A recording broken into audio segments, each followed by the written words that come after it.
fizz. Whoop. Hey folks, Nate here from Murray Farm and Ranch. Got Buttons, my trusty sidekick, with me tonight. She goes everywhere I go. She's about 179 in dog years, but she's still getting along just fine. Huh, Buttons? Yeah. She doesn't like to get left out, that's for sure. We got a special treat for you guys tonight. We are experimenting with some kombucha.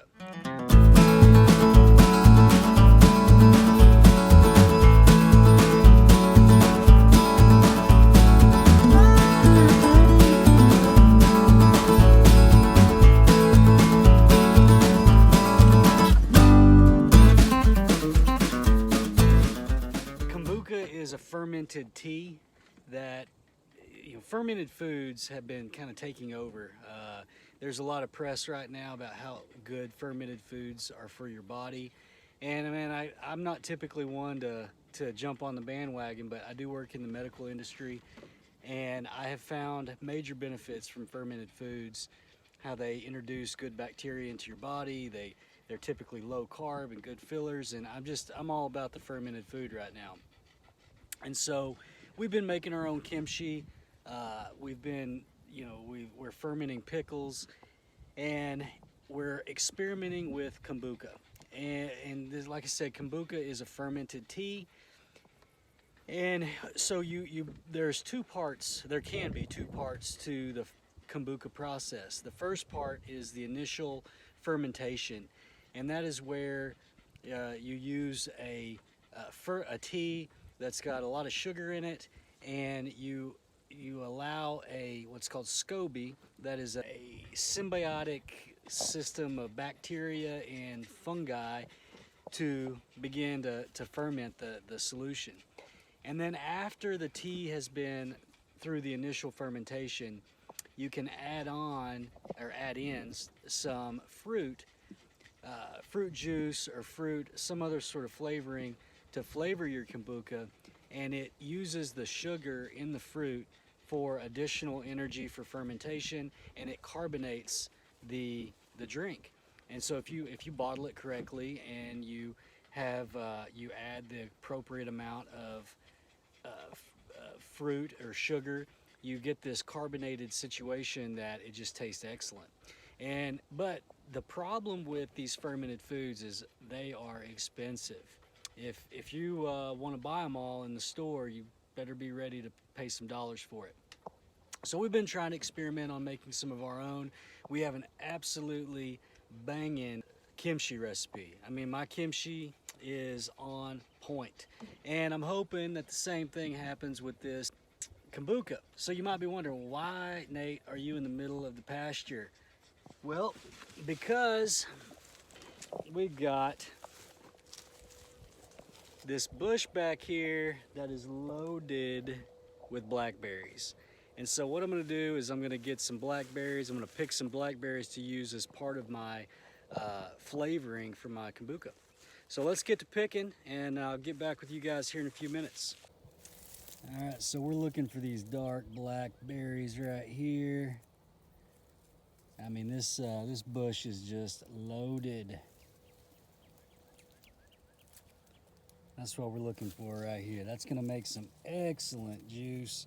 What we'll do is one of the flavors that I'm gonna use for this kombucha is I'm gonna do a double berry, where I do a mix of blackberries and blueberries, and maybe a little bit of lemon juice, maybe a little bit of ginger. And I'm thinking this is going to be excellent.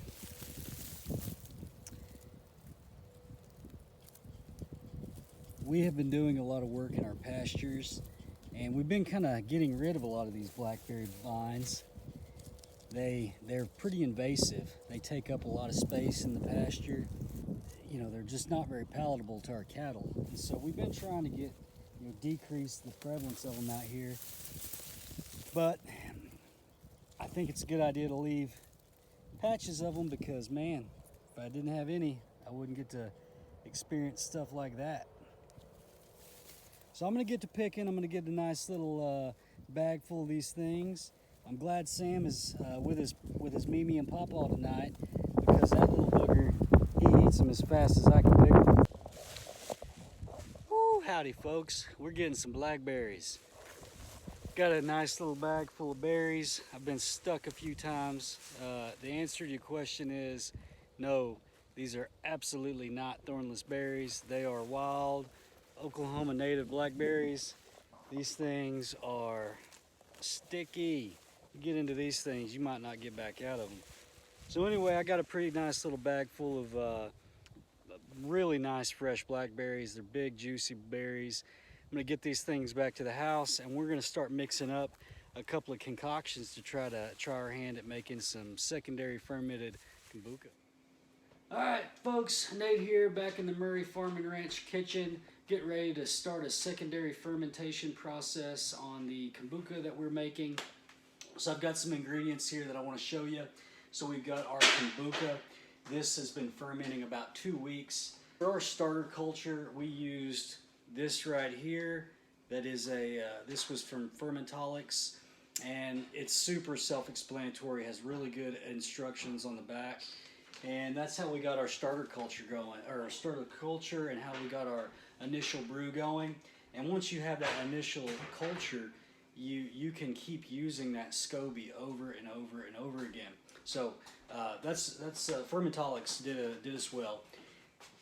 So we've got our kombucha, we've got our jars. These were also from Fermentolics. You want something that has that's round, that doesn't have sharp angles, and you want something that's really designed for pressure, because otherwise you can experience some explosions in your kitchen and due to the carbonation. So you have to use the good bottles, or you have to come in every day and burp the bottles and let a little bit of carbonation out. But I don't want to do that because I want to carbonate my drink.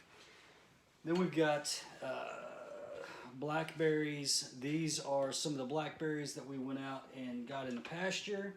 We've got some blueberries, ginger, some lemon juice, and we're going to start making our juice kind of mixture that we're going to use to flavor.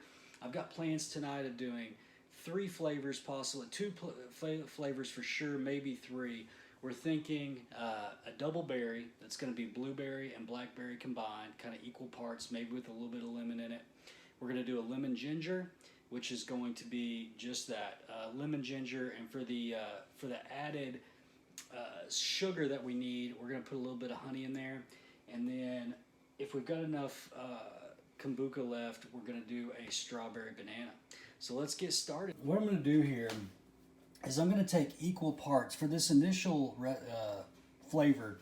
We're going to do equal parts of blueberries and blackberries. So I'm measuring some out in the with a measuring cup, and I'm going to use a bullet juicer to basically just turn this into a fruit juice. We're going to mix it down as far as we can, make it as thin as we can. I am not going to strain it because we want some of the fibrous stuff in there. We think that would be good for us, and so I'm not going to strain it out. So we're going to mix this stuff up in equal parts, and then we'll see what we've got. All right, guys. So let's see what we've got. Let's see what this mixture. Oh man, look at that! Look how delicious that looks. So that is literally just 2 ingredients: blueberries and blackberries mixed half and half. Oh, it has amazing smell. The consistency is kind of syrupy. It's kind of thick.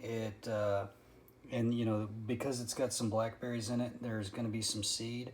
But this stuff looks and smells absolutely amazing. So we're going to transfer some of this into our jars, and then we're going to add the kombucha.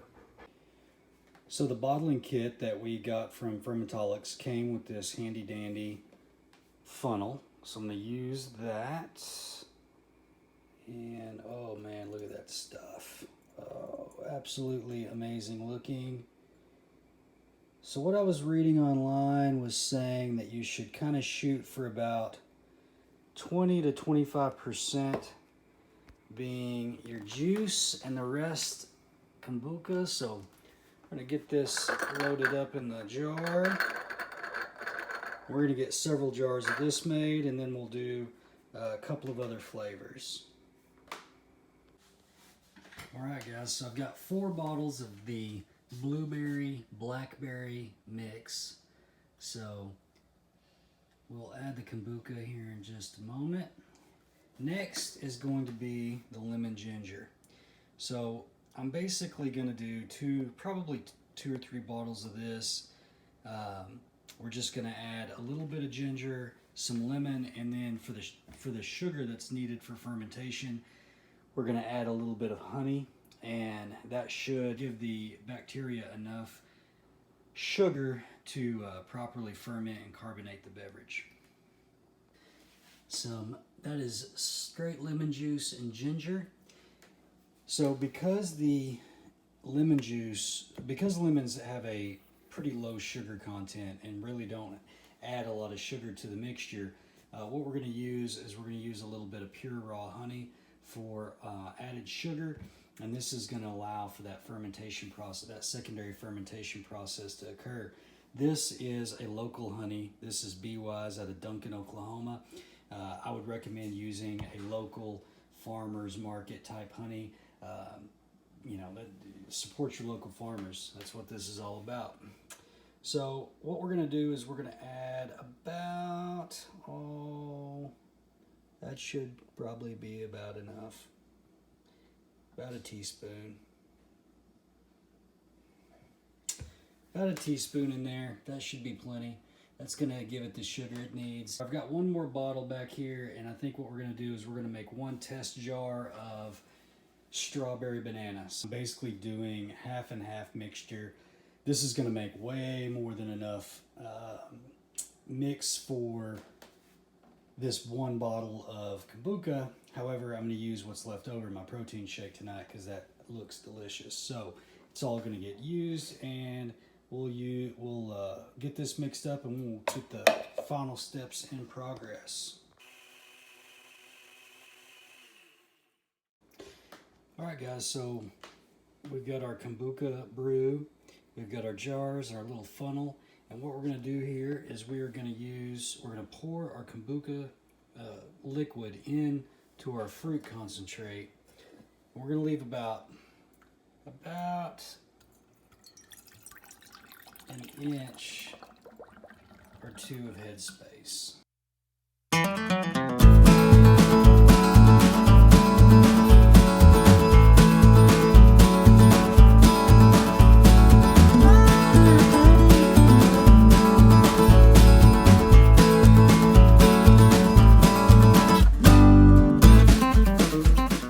So here's the final product. This is what we've got bottled up tonight. We've got a couple of lemon gingers. We've got 4 double berries. That is a blackberry blueberry combo. And then we've got a single of strawberry banana. So now we leave these things for 1 to 3 days, and we need to occasionally come in and check. About once a day you should burp your bottles. Hopefully after about day 2, these things are carbonated enough to start drinking. I'm super excited to try them. We're going to do a tasting today of our kombucha that we made, that we put in the secondary fermenting bottles a few days ago. And so remember, we made 3 flavors. We made a strawberry banana, we made a lemon ginger, and then we made a double berry that was a mix of blueberry and blackberries, and the blackberries were from our pasture. So we're super excited to taste these, to try them out, see if they're carbonated, and to see how well they taste. So this first one that we're going to try is the lemon ginger. If you remember, this was a mix of some ginger that we cubed up, a little bit of lemon juice, fresh squeezed, and then we used a little bit of honey to add the sugar for the carbonation, because neither the lemon nor the ginger is going to add that much sugar to it. So, thank you. So Sam is super excited to try these out. He's going to help me open this up. So we're going to go ahead and get it open. You want to help me, Sam? All right. So we got to be super careful because these are under pressure. We've learned our lesson that it can end up on the ceiling if you're not careful.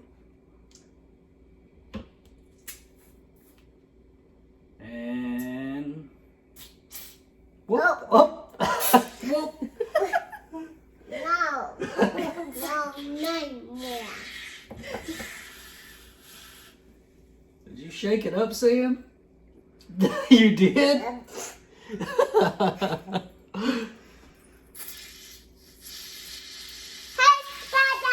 Yeah, it's okay. It's just a little fizz. Whoop.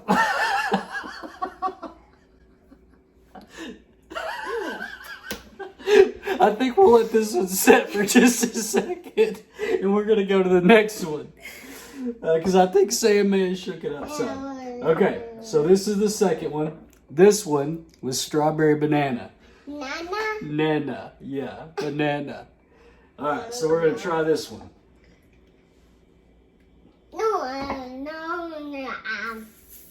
More. Okay, perfect. It looks like we're gonna be able to open this one without any big incident. All right, so let's pour a little bit.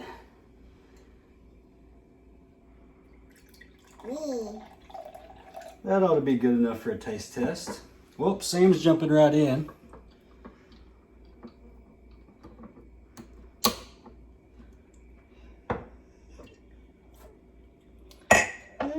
What do you think, Sam? You like it? Is it good? Can I taste it? Yeah. Okay.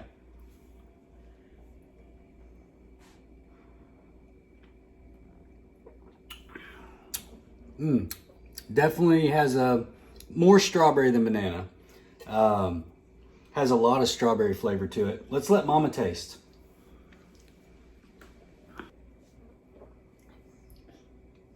That's good. You like it? Mm-hmm. So, would you call number one a hit? Strawberry banana? All right, cool, Sure. Cool. So that's a flavor I've not had from any of the companies that we buy from. I'm pretty satisfied with it. I'll take it. I'll definitely do it again.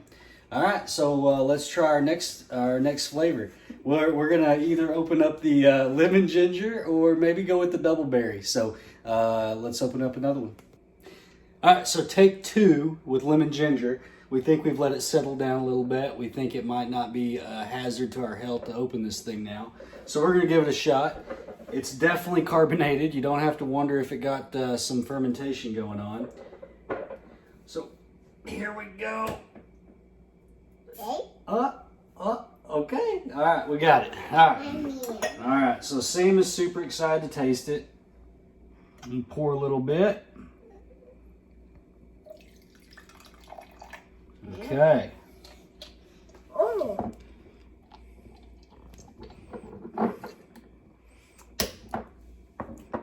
How you like that? Yeah. Yeah? Oh, a cocoa.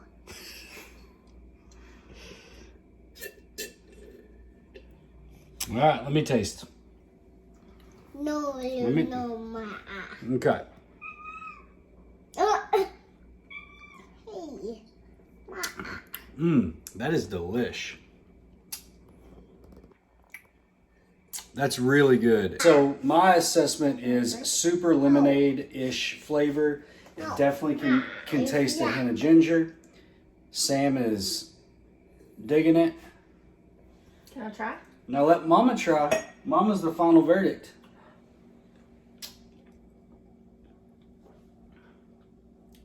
That's good, isn't it? That's my favorite so far. It's really good. I will always do a lemon ginger because It's delicious. that is just as good as any GTs that I bought. And to me, GTs is like that's like the brand to compare to. So anyway, I'm digging that one a lot.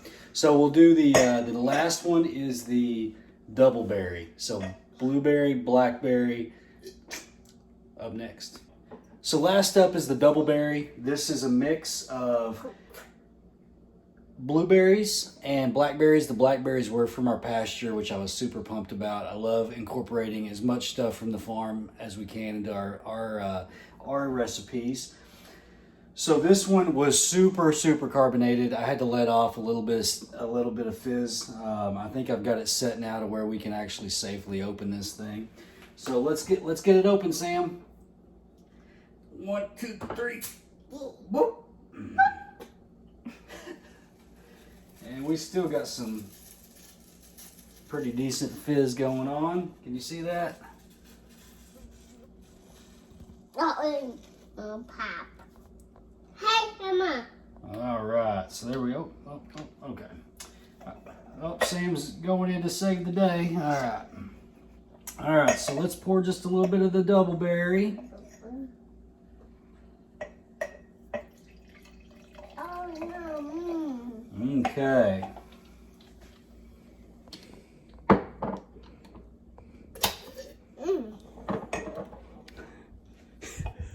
You like?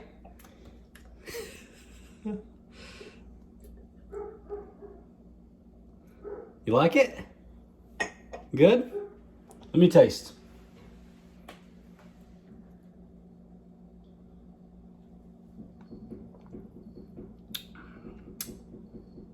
That's pretty good. It's number 2 for me. I like the lemon ginger 1.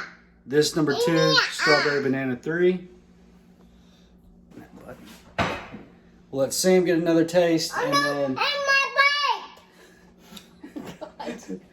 The cat's eating his food. our kitty is on Sam's table eating his taco that Sam didn't finish for dinner. So anyway, but a disaster. Can I try? Yeah. Thank you. All right. More bite. Yeah, that's number 2. Number 2. So number 1, lemon ginger. It will be a staple in this household as long as we make kombucha. Number 2, double berry. I may play with the flavorings just a touch. I may go a little heavier on the blueberry, maybe a little lighter on the blackberry, maybe add a little juice to it as well, like maybe a little kiwi or something. And then number 3 for me is strawberry banana. Not my favorite. Pretty good. I mean, not bad. I mean, you liked it, didn't you? No, Papi. Oh, you like that one? Okay. All right, so it's that easy, folks. Get to making your own kombucha. These bottles, you know, if you buy them in the store, they're $3 or $4 a bottle. You can make a gallon in a couple of weeks, make 7 bottles, and I mean, it's great. And you're experimenting at home, making your own flavors, your own unique style. You can take from your garden. You can buy from local farmers market. You can put your unique twist on it. Such a cool deal. Any final thoughts? I think it was awesome. All right. Until next time, folks. If you enjoyed this video, please hit the subscribe button. Share it to your friends. Follow us on Instagram, Facebook. See you on the next one.